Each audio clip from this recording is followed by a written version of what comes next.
Okay Siddhu గారు, సిద్ధు గారు రవితేజ గారితో ఇంటర్వ్యూ ఇద్దరు చేశారు కదా, ఏమన్నా మీ ఇద్దరు కాంబినేషన్లో ఏమన్నా ప్లాన్ చేసుకుంటున్నారా? యాక్చువల్లీ మధ్యలో చేయాలి మేము ఒకసారి సినిమా ఒకటి, ఆల్మోస్ట్ ఫ్లోర్స్ మీదకి వెళ్ళి ఆగింది అది.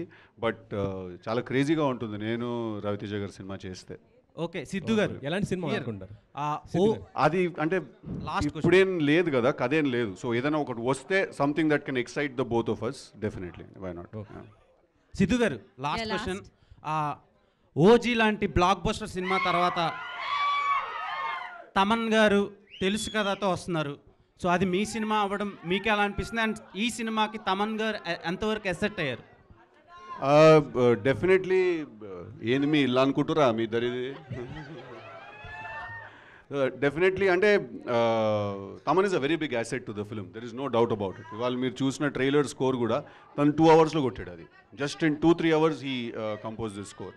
అది పక్కన పెట్టేస్తే తమన్ టిల్లుకి కూడా బ్యాక్గ్రౌండ్ స్కోర్ చేశాడు Thaman. So we work together. So Thaman is definitely a big asset to the film and there is no two ways about it.